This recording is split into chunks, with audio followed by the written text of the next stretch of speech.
monde, alors je vous retrouve aujourd'hui pour un nouveau C'est lundi que lisez-vous. Excusez mon absence de la semaine dernière parce que j'avais vraiment beaucoup de travail pour mes études, j'ai pas avancé dans mes lectures et donc j'ai préféré ne pas faire de vidéo pour ne pas parler pour rien. Donc voilà, la dernière fois je vous laissais avec En route pour l'avenir de Sarah Dessen. Donc je l'ai lu, c'était une lecture très sympathique, mais sans être pour autant un coup de cœur. C'était ça va quoi, j'étais contente de retrouver mon bouquin le soir avant de dormir, une histoire d'une adolescente qui était pas bien dans sa peau et parce que ses parents sont divorcés, elle avait des insomnies et donc elle avait du mal à vivre normalement sa vie. Elle est partie en vacances chez son père qui vient de se remarier avec une femme qu'elle n'aimait pas, et le couple vient d'avoir un bébé, et donc l'héroïne commence à apprendre à vivre avec sa belle-mère, avec sa petite sœur, et elle commence à les aimer en fait. Voilà, elle a commencé à changer d'avis sur sa belle-mère, sur les amis qu'elle a connus là-bas chez son père. Elle avait des préjugés parce qu'elle était tout le temps isolée chez elle, elle n'aimait pas être avec des amis, sortir et tout ça.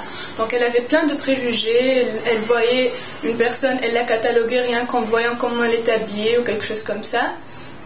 Donc voilà, après elle va connaître des gens, se faire des amis, connaître un garçon en particulier, et ça commence à la changer, et elle commence à voir la vie autrement. C'était bien, c'était une lecture bien sympathique. J'aurais eu 10 ans de moins, j'aurais peut-être adoré cette lecture, mais bon, c'est peut-être un petit peu trop jeunesse pour moi. Mais voilà, pour les jeunes filles de 14, 15, 17 ans, ce serait un bon livre. Donc Sarah Dessen, En route pour l'avenir. Donc après j'ai lu Je reviens te chercher de Guillaume Musso. Donc je l'ai lu la semaine dernière, et d'ailleurs c'était une lecture commune avec Sandrine de Bocatitude, je pense. J'ai adoré ce livre, vraiment j'ai beaucoup aimé.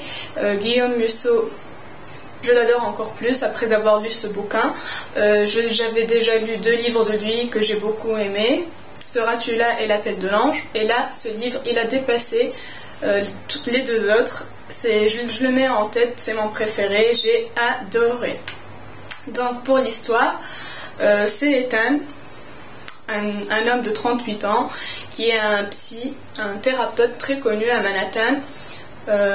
Tout le monde l'adore, il va sur les plateaux télé, il est très connu, il est très riche. Un jour il reçoit une invitation au mariage de l'amour de sa vie en fait. Il reçoit cette invitation. Il a un choc, la seule femme qu'il a jamais aimée va se marier, mais il le sait, c'est de sa faute à lui parce que c'est lui qui l'a quittée juste parce qu'il avait l'impression qu'elle était en danger avec lui. Il avait cette impression et il l'a quittée alors qu'il était fou amoureux d'elle, et c'était réciproque. Donc, Ethan vit cette journée, il connaît plein de drames, à part cette invitation, il connaît encore d'autres drames, et à la fin de la journée, il meurt. Donc il pense que ça y est, il voit qu'il est mort, il voit son corps, son esprit est sorti, il voit son propre corps raide mort, et le lendemain matin, il est là, il est vivant, la journée se répète. Donc il a une deuxième chance, il se dit qu'il doit vraiment changer les choses. Donc il revit sa journée, et je vais pas vous en dire plus pour ne pas spoiler. Alors lisez ce livre, vraiment il est très bien, c'est un très bon Musso, et vraiment je dois vous dire que quand on nous raconte la rencontre d'Ethan avec cette fille qui s'appelle Céline, qui est l'amour de sa vie, vraiment j'ai juste eu les larmes aux yeux. Il y a un chapitre magnifique, juste magnifique, leur rencontre est extraordinaire. Donc vraiment, il y a aussi un autre chapitre qui m'a beaucoup touchée, c'est celui où il y a Ethan et Céline, chacun son tour, ils nous disent ce qu'ils pensent en fait lorsqu'ils sont tombés amoureux. Chacun nous dit comment il l'a vécu. Et après, quand ils se sont quittés, comment chacun a vécu cette séparation. Franchement, ce chapitre, j'ai trop eu d'émotions. Il est trop bien. Donc voilà, Musso, je reviens te chercher. Alors j'ai décidé d'acheter tous les autres livres de Musso qui me manquaient, parce que j'en ai 5, il m'en manque 3 ou 4, donc je vais tous les acheter parce que j'adore Guillaume Musso, de plus en plus, je suis fan. Voilà. Donc ma lecture en cours que je viens de commencer hier soir, ça s'appelle La double mort de Linda et c'est de Patricia McDonald. Donc, je ne connaissais pas l'auteur. Je suis tombée sur ce livre par hasard dans ma médiathèque. Donc, c'est un thriller déjà. C'est aux éditions Albin Michel, collection spéciale suspense. Donc, moi, les thrillers, faut savoir une chose sur moi, c'est que j'adore les thrillers. Donc, quand j'ai vu ça, j'ai lu la 4e de couverture, ça m'a plu. Mais ce qui m'a encore plus donné le courage de prendre ce livre, même si je ne connaissais pas l'auteur ni rien, c'est que ici, en bas, c'est écrit une phrase qui est de Mary Higgins Clark en fait. Donc, et Mary Higgins Clark, c'est l'auteur qui m'a donné l'envie de lire des thrillers. C'est elle qui me les a fait connaître. Déjà, mon premier thriller, c'était Un cri dans la nuit de Mary Higgins Clark. Et depuis, je lis tous ses livres, je l'adore. Donc, elle dit de formidables thrillers psychologiques, des suspens qui se lisent d'une traite. Donc, elle parle des thrillers que Patricia McDonald écrit. Donc, si Mary Higgins Clark, la reine du suspense, pense que ce livre est bon, donc je crois que je vais adorer. Déjà, je l'ai commencé hier soir et c'est bien parti. Donc, je vais le lire et vous en dire plus sur l'histoire quand je l'aurai fini. Voilà. La double mort de Linda.